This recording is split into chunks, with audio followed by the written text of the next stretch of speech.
like his perspective too, and I like him on Shark Tank.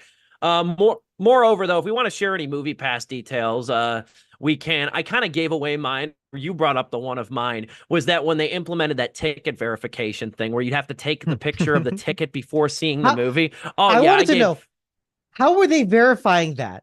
Literally manually?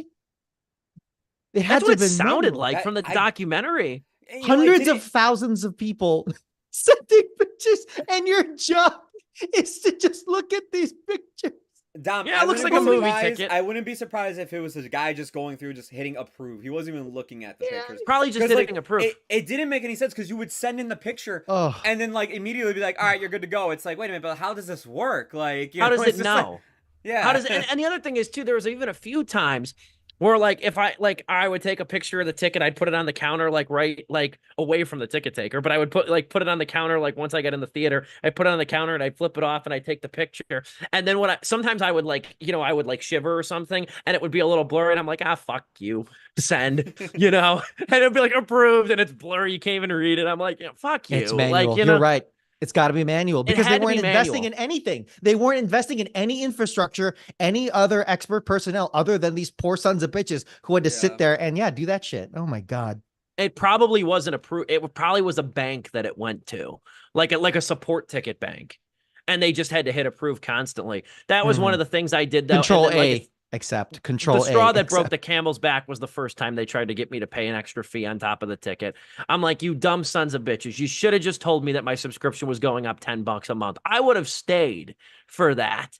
But I'm like, no, this insidious kind of shit. And especially because too, this is the other thing. It's not like Stubs, which I have now. It's not like Stubs where I can go ahead from my house and buy the ticket for next week. That's generally Mm. what I do. I buy them a week in advance just so I can kind of know my schedule for the next week and the weekend. I can cancel them super easy. I'm not putting any money down either. I already pay a flat rate of $20 a month.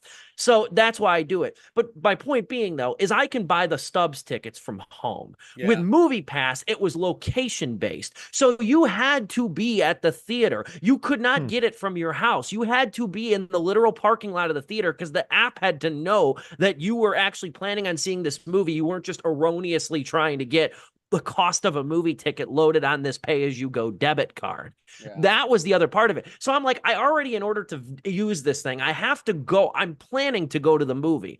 I have to drive and go to the theater in order to buy the ticket from this service to begin with. And when I'm already here, that's when you're going to stick me with that $3-4 fee. Fuck you.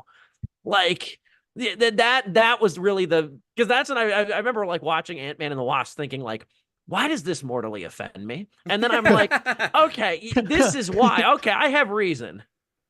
Why would I rather pay 20 a month than get charged $4 extra? And that's the reason. That's the Yeah. pure and simple reason.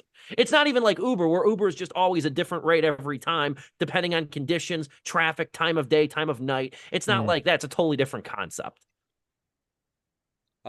Yeah, I mean, you kind of got mine during the review, but the movie I went to go see that was like 17 miles away was Sorry to Bother You because for some reason, this was also something that was weirdly happening is that certain theaters were blocking MoviePass from seeing stuff at their location. That happened, So, yeah. I mean, like again, I mean, there was like so many things too. I was thinking about this document, like, man, they didn't even go over that. Damn.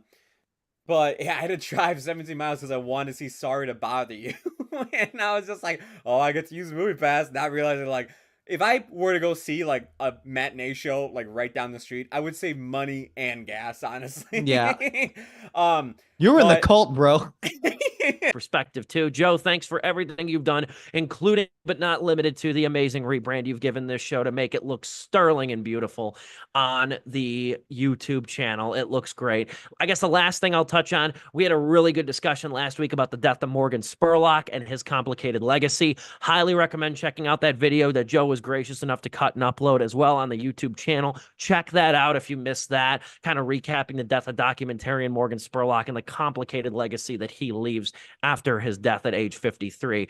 Until then, next week, we're reviewing Richard Linklater's Hitman. For Dominic Guanzon, Joe Viso, and yours truly, this has been Sleepless with Steve.